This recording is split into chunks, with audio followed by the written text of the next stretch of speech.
datang di Kampus Pejuang Pendidik, Pendidik Pejuang. Universitas Veteran Bangun Nusantara merupakan institusi pendidikan tinggi yang memiliki motivasi untuk mencetak lulusan yang mandiri, unggul, profesional, berkarakter, dan memiliki nilai-nilai kejuangan.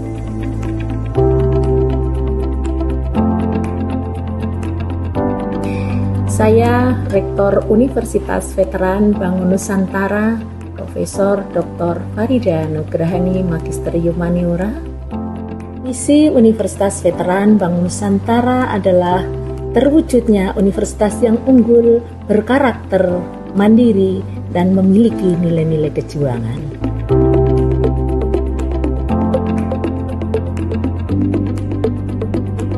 Unifek bisa, Unifek jaya, Unifek unggul luar biasa.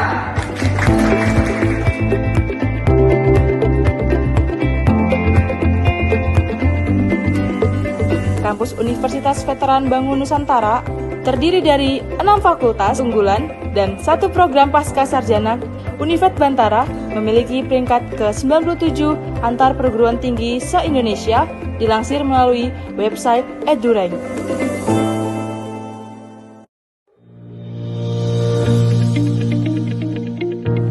Menyelenggarakan pendidikan yang berbasis pada nilai kejuangan, Univet Bantara didukung dengan kegiatan perkuliahan yang terkelola secara profesional dan difasilitasi dengan sarana dan prasarana yang representatif guna mendukung proses pembelajaran mahasiswa.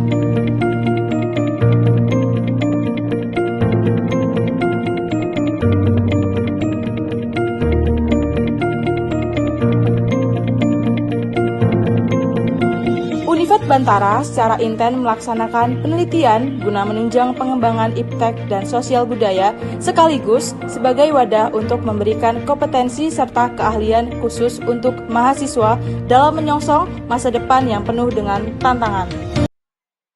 Assalamualaikum warahmatullahi wabarakatuh. Perkenalkan, nama saya Anggit Windu Ebi dengan NIM 24225050003. Mahasiswi PPG Prajabatan Gelombang 2 tahun 2024. Di sini, saya akan mempresentasikan seminar PPG Prajabatan dengan dosen pengampu DRA Triwiharti MSI. Berikut adalah biodata saya dengan nama lengkap Anggit Windu Ebi, tempat tanggal lahir Nganjuk 8 Maret tahun 2000. Saya merupakan mahasiswi PPG Prajabatan Gelombang 2 tahun 2024 dari Prodi Agribisnis Ternak Kampus Universitas Veteran Bangun Nusantara Sukoharjo. Adapun pembahasan dalam PowerPoint ini, yang pertama adalah identifikasi diri, yang kedua pengalaman belajar, yang ketiga pengalaman bermakna, yang keempat desain inovasi dan artefak, yang kelima refleksi pengalaman belajar selama PPG, dan yang keenam rencana tindak lanjut. Selanjutnya adalah identifikasi diri. Visi saya terhadap pendidikan di Indonesia adalah menciptakan peserta didik yang kompeten di bidangnya dan disesuaikan dengan karakteristik peserta didik Indonesia sebagai upaya untuk mempertahankan nilai luhur. Kemudian, visi saya sebagai calon guru adalah mengoptimalkan pengetahuan, keterampilan, dan sikap peserta didik sesuai dengan karakteristik peserta didik. Pengalaman belajar atau mata kuliah yang saya pelajari selama melaksanakan PPG Prajabatan ini dibagi menjadi 2 semester. Semester pertama mempelajari tentang pembelajaran berdiferensiasi, filosofi pendidikan Indonesia, inovasi kejuruan, prinsip pembelajaran dan asesmen 1, pemahaman peserta didik dan pembelajarannya, kemudian praktik pengalaman lapangan atau PPL 1. Kemudian pada semester 2, mempelajari tentang pembelajaran sosial emosional, pendidikan kewirausahaan, prinsip pembelajaran dan asesmen 2, praktik pengalaman lapangan atau PPL 2, proyek kepemimpinan, dan seminar PPG.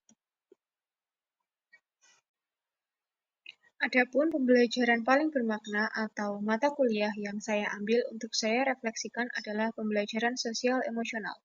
Alasan saya mengambil pembelajaran sosial emosional ini dikarenakan, yang pertama, keterampilan sosial emosional adalah fondasi krusial bagi keberhasilan akademik. Diharapkan, dengan adanya keterampilan sosial emosional peserta didik yang dikembangkan, akan meningkatkan pula motivasi peserta didik untuk belajar, sehingga akan meningkatkan hasil belajar mereka. Kemudian, pendidikan saat ini tidak hanya menuntut guru untuk mengajar materi pembelajaran, namun guru juga dituntut untuk menjadi fasilitator pengembangan sosial emosional peserta didik. Pentingnya penerapan KSE dalam proses pembelajaran akan menciptakan pendidikan yang berkualitas dan menghasilkan individu yang tidak hanya cerdas dalam akademis, namun juga cerdas dalam kemampuan sosial emosional. Adapun pembelajaran paling bermakna atau artefak yang saya ambil dapat dilihat di link dan juga scan barcode yang sudah saya tampilkan. Secara keseluruhan, pembelajaran sosial emosional dibagi menjadi 5 topik. Topik yang pertama adalah kompetensi sosial emosional berdasar kerangka kolaboratif berakademik, social and emotional learning atau KESL. Topik yang kedua adalah peran guru sebagai teladan pembelajaran sosial emosional atau KESL. Topik 3, experiential learning. Topik 4, experiential learning untuk pembelajaran sosial emosional. Dan topik 5, school well-being. Desain inovasi pembelajaran diambil dari mata kuliah pembelajaran sosial emosional, khususnya pada topik 1. Alasan memilih topik 1 pada mata kuliah pembelajaran sosial emosional dikarenakan yang pertama, kebutuhan keterampilan sosial emosional sebagai dasar untuk dapat beradaptasi, berkolaborasi, memecahkan masalah, dan menjadi warga negara yang bertanggung jawab. Yang kedua, adanya potensi PSE dalam meningkatkan hasil belajar dan kesejahteraan peserta didik. Kemudian yang ketiga, pendidikan tidak hanya berfokus pada aspek kognitif, namun juga pengembangan aspek afektif dan sosial peserta didik. Berdasarkan 3 alasan sebelumnya, maka dapat diambil desain inovasi pembelajaran yaitu analisis keterampilan sosial emosional peserta didik dalam pembelajaran berbasis proyek dengan bantuan teknologi. Adapun keterampilan sosial emosional yang diidentifikasi dan dianalisis yaitu kesadaran diri, kesadaran sosial, keterampilan sosial, manajemen diri, dan pengambilan keputusan yang bertanggung jawab. Masing-masing keterampilan sosial emosional tersebut diintegrasikan dengan mata pelajaran kejuruan dengan model pembelajaran berbasis proyek atau project-based learning. Tujuannya agar peserta didik juga dapat mengembangkan keterampilan manajerial proyek. Kemudian, proses identifikasi dan proses analisis keterampilan sosial emosional tersebut menggunakan bantuan teknologi seperti SurveyMouse, Google Form, Google Classroom, video pembelajaran, dan Microsoft Excel. Desain inovasi pembelajaran ini sudah dirancang dan dituangkan dalam bentuk modul ajar, dan dapat dilihat pada link atau dapat scan barcode yang sudah tertera. Secara umum, desain inovasi pembelajaran ini dilakukan di SMK, lebih tepatnya SMKN 2 Sukoharjo, pada konsentrasi keahlian agribisnis ternak ruminansia pada elemen pembelajaran panen dan pasca panen. Desain inovasi ini dilaksanakan pada kelas 11 semester 2 dengan alokasi waktu 405 menit. Desain inovasi ini dibagi menjadi 3 pertemuan, dengan fase capaian F dan capaian pembelajarannya adalah pada akhir fase F, peserta didik dapat melakukan pemanenan, penanganan, pengolahan pasca panen, pengujian kualitas, dan evaluasi usaha hasil panen untuk ternak ruminansia besar dan atau kecil. Secara spesifik, proses identifikasi dan analisis keterampilan sosial emosional untuk kesadaran diri menggunakan bantuan teknologi SurveyMouse. Pada keterampilan ini, peserta didik dilatih untuk sadar akan gaya belajar yang sesuai dengan karakteristik mereka.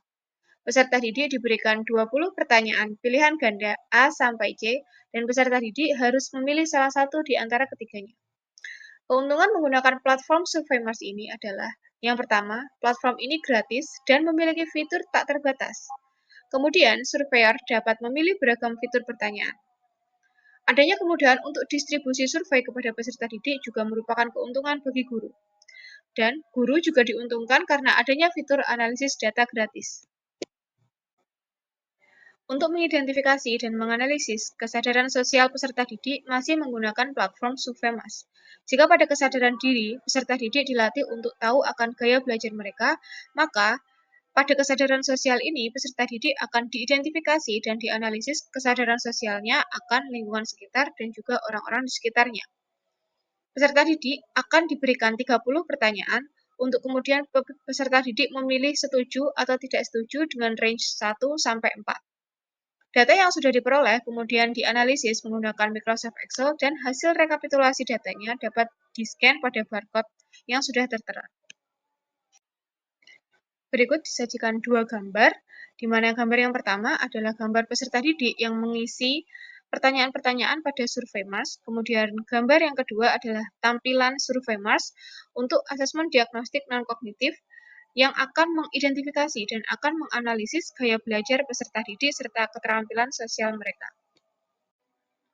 Kemudian, proses identifikasi dan analisis dilakukan dengan bantuan teknologi Google Form. Pada Google Form ini, peserta didik diberikan 5 pertanyaan kognitif. Pada proses ini, peserta didik akan dilatih untuk mengambil keputusan dengan menjawab 5 pertanyaan tersebut dengan bertanggung jawab akan hasil akhir yang diperolehnya. Google Form dipilih karena platform ini gratis dan mudah diakses oleh semua peserta didik. Tampilannya dapat diatur untuk meningkatkan minat dan motivasi peserta didik. Kemudian tersedia fitur kunci jawaban sebagai bahan evaluasi peserta didik dan banyak fitur lainnya seperti adanya batasan waktu, pengumpulan respon otomatis, dan hasil yang diperoleh dapat dikirim melalui email masing-masing.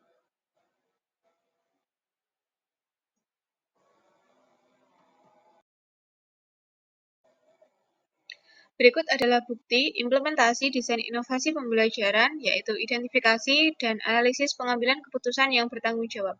Pada gambar pertama, yaitu ada gambar peserta didik yang sedang mengisi asesmen diagnostik kognitif dengan bantuan Google Form, dan pada gambar yang kedua adalah tampilan pretest atau tampilan asesmen diagnostik kognitif yang akan diisi oleh peserta didik. Proses identifikasi manajemen diri peserta didik dapat diketahui atau dapat dianalisis dengan bantuan Google Classroom. Masing-masing peserta didik yang sudah masuk dalam Google Classroom akan mendapatkan notifikasi mengenai tugas dan form untuk mengumpulkan tugas. Guru dapat mengidentifikasi peserta didik mana yang belum mengumpulkan tugas. Kemudian, kelebihan dari Google Classroom dibandingkan dengan platform belajar lainnya adalah Google Classroom lebih mudah penggunaannya, baik untuk guru maupun untuk peserta didik. Tampilannya yang sederhana membuat peserta didik dan guru mudah dalam mengoperasikannya. Kemudian, guru dapat mengorganisasikan tugas dengan baik. Adanya fitur komunikasi dan kolaborasi yang akan memudahkan guru dan peserta didik berinteraksi secara daring. Kemudian, Google Classroom juga terintegrasi dengan fitur-fitur Google lainnya seperti Google Form, Google Drive, dan lain-lain. Kemudian, Google Classroom ini juga memudahkan guru untuk menilai tugas-tugas peserta didik.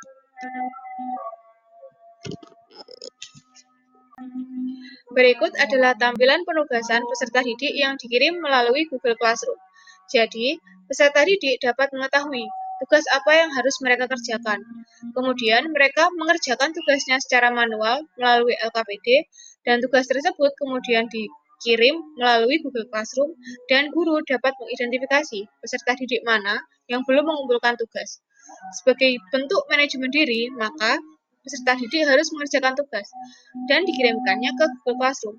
Apabila peserta didik belum mengirimkannya ke Google Classroom, maka dapat dikatakan bahwa peserta didik tersebut memiliki manajemen diri yang kurang baik. Untuk mengidentifikasi keterampilan sosial peserta didik, maka peserta didik diminta untuk membuat video ketika sedang melaksanakan praktik. Desain inovasi pembelajaran ini memerlukan 3 kali pertemuan, dengan pertemuan pertama yaitu pemaparan materi dan diskusi, pertemuan kedua yaitu praktik, dan pertemuan ketiga yaitu uji kualitas atau uji hasil. Karena terkendala jadwal dan situasi serta kondisi yang kurang memungkinkan, maka hanya terlaksana 1 kali pertemuan, yaitu pertemuan pertama. Sehingga Keterampilan sosial emosional yang dapat diidentifikasi dan dapat dianalisis yaitu hanya 4, yaitu kesadaran diri, kesadaran sosial, manajemen diri, dan pengambilan keputusan yang bertanggung jawab. Namun, meskipun begitu, keterampilan sosial ini apabila diterapkan kepada peserta didik memiliki manfaat. Yang pertama yaitu mendorong peserta didik untuk berkolaborasi dan berkomunikasi, minimal dengan rekan sejawatnya. Kemudian mengembangkan empati dan perspektif. Setelah adanya kolaborasi dan komunikasi dengan sesama temannya, maka akan melatih keterampilan empati atau keterampilan berperspektif peserta didik. Yang ketiga, memperkuat keterampilan mendengarkan dan memberikan umpan balik. Kemudian, menciptakan rasa kepemilikan dan rasa tanggung jawab. Meskipun belum terlaksana, namun form pengumpulan video sudah disediakan, yaitu melalui Google Drive. Google Drive ini nantinya akan mengumpulkan semua video-video dari peserta didik tiap kelompok, dan kemudian guru akan melihat dan menganalisis keterampilan sosial peserta didik berdasarkan video yang sudah diunggah tersebut. Berdasarkan desain inovasi pembelajaran yang sudah dipaparkan dan diimplementasikan, maka dapat diambil rencana tindak lanjut untuk desain inovasi tersebut, yaitu melakukan evaluasi secara menyeluruh terhadap proses pembelajaran dan hasil analisis keterampilan sosial emosional.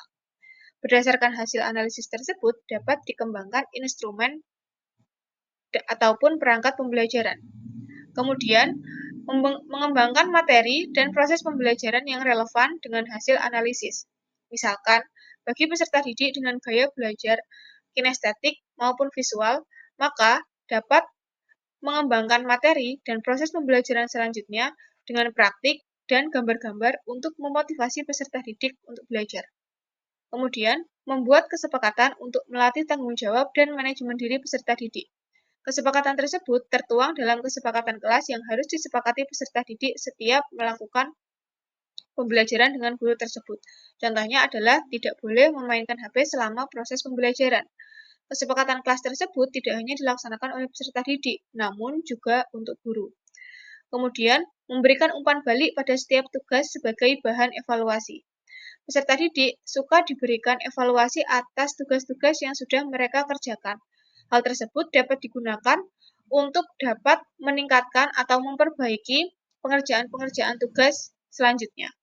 Kemudian mengupgrade pada teknologi yang lebih canggih untuk memudahkan peserta didik melatih keterampilan sosial emosional mereka. Modul yang digunakan untuk desain rencana pembelajaran ini sudah didaftarkan untuk mendapatkan hak kekayaan intelektual di bawah naungan Kementerian Hukum dan HAM. Berikut adalah sertifikat HKI yang sudah diperoleh. Berdasarkan pembelajaran bermakna dan desain inovasi pembelajaran yang saya pilih, maka dapat direfleksikan pengalaman belajar yang saya dapatkan selama mengikuti program PPG ini adalah yang pertama, pendidikan Indonesia seharusnya berpihak pada peserta didik dan sesuai dengan karakteristiknya. Salah satu cara yang dilakukan adalah dengan identifikasi gaya belajar peserta didik untuk memudahkan guru dalam menyusun rencana pembelajaran.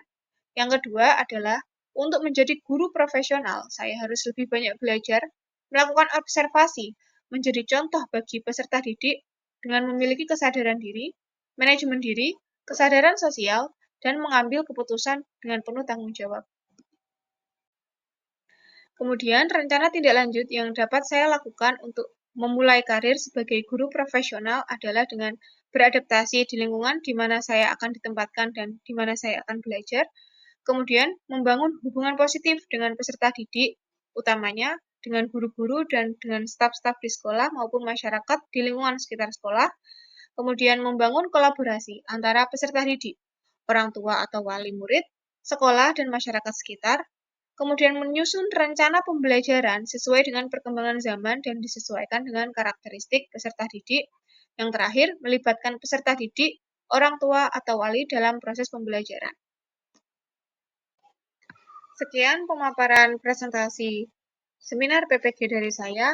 Terima kasih. Wassalamualaikum warahmatullahi wabarakatuh.